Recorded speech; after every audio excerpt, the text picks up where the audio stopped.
बेरिया के बेरिया तोहका बरजौं तोता मैना अरे बरजौं तोता मैना अर्जिनी लेऊं बगिया बसेरा रे ललना। बेरिया के बेरिया तोहका बरजौं तोता मैना अरे बरजौं तोता मैना जिनी लेऊं बगिया बसेरा रे ललनवा। एक दिन आई हाई जुलुमी सी करवा अरे जुलुमी सी करवा अरे लाई जई है पिजड़ा उठाई रे ललनवा। पिजड़ा सहित लई जई है उठाई रे ललनवा। एक दिन आई हाई जुलुमी सी करवा अरे जुलुमी सी करवा पिजड़ा सहित लई जाई उठाई रे ललनवा। बेरिया का बेरिया तोहका बरजौं तोता मैना अरे बरजौं तोता मैना जिनी लेऊं बगिया बसेरा रे ललनवा। अरे जिनी लेऊं बगिया बसेरा रे ललनवा। बेरिया का बेरिया तोहका बरजौं मोरी बेटी हो बरजौं मोरी बेटी अरे दूरी देश खेलै जिनी जायू रे ललनवा। अरे दूरी देश खेलै जिनी जायू रे ललनवा।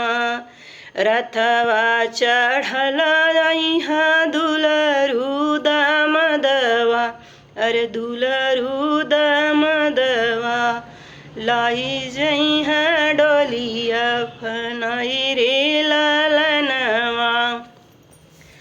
बेरिया का बेरिया तोहका बरजौं ये बेटी अरे दूरी देश खेलै जिनी जायू रे ललनवा। अरे दूरी देश खेलै जिनी जायू रे ललनवा।